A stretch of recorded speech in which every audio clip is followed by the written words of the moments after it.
Good morning student. SST के online class में आपका स्वागत है। इस समय हम लोग जियोग्राफी के सेकंड चैप्टर भारत का भौतिक स्वरूप में पढ़ रहे हैं। इसके अंतर्गत हम लोगों ने हिमालय पढ़ा और अब दूसरा टॉपिक पढ़ेंगे उत्तरी मैदान। किस तरीके से जो भारत का उत्तर का विशाल मैदान है उसका निर्माण किस तरीके से हुआ और उसमें उस मैदान के निर्माण में कौन कौन सी नदियाँ सहायक रहीं, कौन सी मिट्टी उत्तर भारत में पाई जाती है, फसलें या अन्य तरीके की चीज़ें हम लोग इसमें पढ़ेंगे। ठीक है ना। चलिए शुरू करते हैं। भारत के जो उत्तरी मैदान है उसमें 3 नदियाँ जो हैं वो प्रमुख रूप से भूमिका निभाती हैं। उसमें आपका सिंधु है, गंगा है और ब्रह्मपुत्र है। ये नदियाँ लाखों वर्षों से हिमालय की गिरिपाद में स्थित बेसिल द्रोणी से जलोढ़ मिट्टी का जो है जलोढ़ों का निक्षेप करती हैं, जिससे इस उपजाऊ मैदान का निर्माण हुआ है। यह मैदान जलोढ़ मृदा से बना है। इसका जो क्षेत्रफल है या इसका जो विस्तार है 7 लाख वर्ग किलोमीटर क्षेत्र है। यह मैदान लगभग 2400 किलोमीटर लंबा और 240 से 320 किलोमीटर चौड़ा है। ये भारत का सबसे ज़्यादा क्षेत्रफल में पाए जाने वाली मिट्टी है। वो कौन सी है? जलोढ़ मिट्टी है। यह सघन जनसंख्या वाला भौगोलिक क्षेत्र है। सघन जनसंख्या वाला यानी जहाँ जनसंख्या जो है, जो बसने वाली जनसंख्या है वहाँ पे ज़्यादा है। क्यों? क्योंकि यहाँ पे मैंने बताया जीवन यापन करने के लिए जो भी मूलभूत आवश्यकताएँ होती हैं वो आसानी से मिल जाती हैं। समृद्ध मृदा, अपर्दन, पर्याप्त पानी की उपलब्धता, अनुकूल जलवायु के कारण कृषि की दृष्टि से भारत का ये सबसे महत्वपूर्ण उत्पादक क्षेत्र माना जाता है। ठीक है ना। क्या आप जानते हैं मोजोली द्वीप विश्व का सबसे बड़ा नदीय द्वीप है जो ब्रह्मपुत्र नदी के किनारे स्थित है, जहाँ लोगों का निवास है। ब्रह्मपुत्र, ठीक है ना। ब्रह्मपुत्र नदी असम और अरुणाचल प्रदेश होकर बहती है और जाके बांग्लादेश बंगाल के खाड़ी में गिर जाती है। उत्तरी पर्वतों से आने वाली नदियां जो हैं वो निक्षेपण का कार्य करती हैं, यानी अपने साथ मिट्टी और छोटे छोटे जो अवसाद है उनको बहा के लाती हैं। नदी के निचले भागों में ढाल कम होने के कारण इनकी जो गति होती है वो धीरे धीरे कम हो जाती है, जिसके परिणाम स्वरूप नदीय द्वीप का निर्माण होता है। यानी नदियों के बीच क्या होता है, समतल मैदान खाली हो जाता है जिसमें पानी नहीं पहुंच पाता है। अपने निचले भाग में गाद इकट्ठा हो जाने के कारण ये नदियां कई धाराओं में विभाजित हो जाती हैं। इन्हीं धाराओं को विरितिकाएँ कहते हैं। यानी नदी का जलस्तर और धारा कम होने के कारण नदियों द्वारा लाए गए जो अवक्षेप बीच बीच में ऐसे स्थल के रूप में एकत्रित हो जाते हैं, जहाँ से ये नदियाँ क्या करती हैं, उन धाराओं को काट नहीं पाती, या कह सकते हैं उन जो समतल मैदान, जो समतल मिट्टी है जो ये नदियाँ लाती हैं उसके किनारे किनारे बह के चली जाती हैं और कई धाराओं के रूप में बहने लगती हैं। क्या आप जानते हैं नदियों के 2 बीच का भाग दोआब कहलाता है। दोआब 2 शब्दों से मिलकर बना, 2 + आब, ये सब मतलब होता है अर्थात पानी। पंजाब ऐसे ही शब्दों से मिलकर बना है। पंज मतलब 5, आब मतलब अर्थ यानी 5 नदियों के लाई गई मिट्टी और पानी से पंजाब का निर्माण हुआ है। आमतौर पर उत्तरी मैदान को 3 उपवर्गों में विभाजित किया गया है। उत्तरी मैदान के पश्चिमी भाग में विस्तृत क्षेत्र को पंजाब का मैदान कहा जाता है। पंजाब कृषि की दृष्टि से सबसे अग्रणी राज्य है। इसका निर्माण सिंधु और उसकी सहायक नदियों द्वारा हुआ है। इसमें झेलम नदी, चिनाब और रावी, ब्यास और सतलज सम्मिलित हैं। इसका बड़ा भाग पाकिस्तान में है। मैदान के इस भाग में दोआबों की संख्या काफ़ी ज़्यादा है। तिस्ता नदी, घग्गर नदियों के मध्य गंगा के मैदान का विस्तार है। यह उत्तरी भारत के राज्य से उत्तर प्रदेश, पश्चिमी बंगाल, दिल्ली, बिहार, झारखंड और हरियाणा तक फैला है। ये काफ़ी उपजाऊ वाले क्षेत्र हैं, जबकि ब्रह्मपुत्र का मैदान इसके पश्चिम में विशेष रूप से असम में स्थित है। मैंने अभी आपको बताया था। इन विस्तृत मैदानों की भौगोलिक आकृतियाँ भी अलग अलग हैं। उत्तरी मैदान को आकृतिक भिन्नता के कारण ही 4 भागों में विभाजित किया गया है। शिवालिक की ढाल पर नदियाँ पर्वतों के नीचे उतरते समय 8 से 16 किलोमीटर चौड़ी पट्टी में गुट्टिका का निक्षेपण करती हैं। यह भाबर कहलाती है। इस भाबर मिट्टी में सभी सरिताएं विलुप्त हो जाती हैं। इस पट्टी के दक्षिण में ये सरिताएं व नदियां फिर निकल आती हैं और नम दलदली क्षेत्र का निर्माण करती हैं, जिसे तराई क्षेत्र कहते हैं। यहाँ वन्य प्राणियों से भरा घने जंगल वाला क्षेत्र होता है। विभाजन के पश्चात पाकिस्तान से आए शरणार्थियों को कृषि योग्य भूमि उपलब्ध कराने के लिए इन जंगलों का बड़े पैमाने पर काटा गया। इसी क्षेत्र में दुधवा राष्ट्रीय नेशनल पार्क है, जिसके बारे में हमें स्थिति ज्ञात करना, प्राप्त करना, इसकी जानकारी लेनी है। ठीक है ना। उत्तरी मैदान के सबसे विशालतम भाग का निर्माण पुराने जलोढ़ मिट्टी से हुआ। पुराने जलोढ़ मिट्टी मतलब वही बांगर जिसे खादर बोलते हैं। ये नदियां बाढ़ वाले मैदान के ऊपर स्थित हैं एवं वेदिका समान आकृति दर्शाते हैं। इस भाग को बांगर कहते हैं। इस भाग में मृदा में चूनेदार निक्षेप विद्यमान होने के कारण इन स्थानीय भाषा में कंकड़ भी कहा जाता है। बाढ़ वाले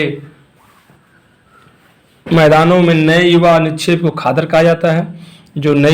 जो हर वर्ष नदियों द्वारा लाए गए निक्षेपों से मैदान बनता है, उसे हम लोग खादर कहते हैं। और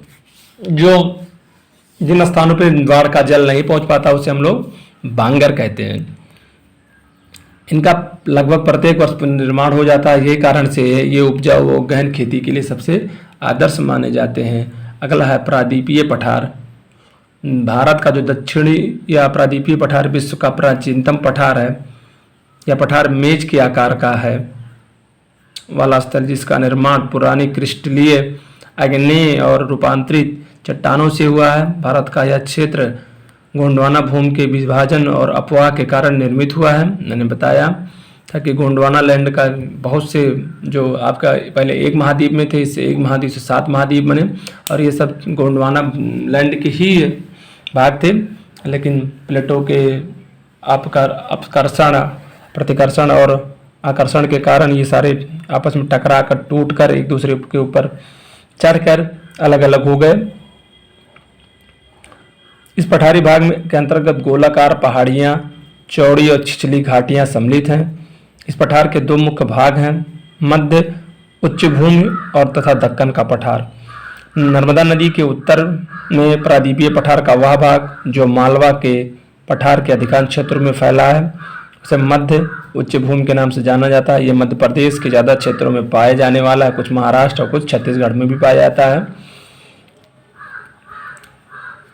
इसे मध्य उच्च विंध्याचल श्रृंखला दक्षिण में सतपुड़ा श्रृंखला और उत्तर पश्चिम में अरावली से घिरी हुई है। पश्चिम में या धीरे धीरे राजस्थान के बलुई और पथरीले मरुस्थल में मिल जाता है।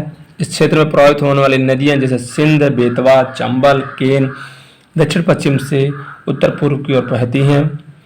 इस तरह के वे क्षेत्र के ढाल को दिखाती हैं। मध्य जो उच्च भूमि पश्चिम में चौड़ी है, जबकि पूर्व में संकीर्ण हो जा रही है। इस पठार के पूर्वी विस्तार को स्थानीय रूप से बघेलखंड या बुंदेलखंड के नाम से जाना जाता है। इसके बुंदेलखंड आधा तो यूपी में पड़ता है और आधा मध्य प्रदेश में पड़ता है। पानी की कमी के कारण अक्सर यहाँ पे पानी की समस्याओं का चर्चाएं चलती रहती हैं। इसके पूर्व के विस्तार को दामोदर घाटी द्वारा अप्रवाहित छोटा नागपुर पठार प्रदर्शित करता है। दक्षिण का पठार एक त्रिभुज के आकार का भूभाग है। यह नर्मदा नदी के दक्षिण में स्थित है। महादेव, कैमूर की पहाड़ी एवं मैकाल श्रृंखला इसके पूर्वी विस्तार है, जबकि उत्तर में इसके चौड़े आकार पर सतपुड़ा श्रृंखला स्थित है। भारत के भौतिक मानचित्र पर इन पहाड़ियों और श्रृंखलाओं की स्थिति हम लोग को देखना है। दक्षिण का पठार पूर्व की ओर ढलान कम हो जाता है, क्योंकि पश्चिम में इसका ढलान ऊंचा है। इस पठार का एक भाग उत्तर पूर्व से भी देखा जा सकता है, जिसे स्थानीय रूप से उत्तर कचार पहाड़ी, काबी एंगलोंग पठार मेघालय के नाम से जाना जाता है। यानी सारी चीज़ें क्षेत्र उत्तर पूर्व जिसे सेवन सिस्टर ऑफ स्टेट कहा जाता है, जैसे मेघालय, त्रिपुरा, मिजोरम, नागालैंड, इन सभी राज्यों में पाए जाते हैं। यह एक भ्रंश के द्वारा यानी तोड़ के द्वारा छोटा नागपुर पठार से अलग हो जाता है इन क्षेत्रों में गोरो, खासी और जयंतिया पहाड़ियाँ पाई जाती हैं। ये पश्चिम से पूर्व की ओर 3 महत्वपूर्ण श्रृंखलाएं हैं। पूर्वी और पश्चिमी घाट पर क्रमशः दक्षिण के पठार एवं पूर्वी तथा पश्चिमी ओर से घिरे हुए हैं। पश्चिमी तट के समानांतर पश्चिमी घाट स्थित है।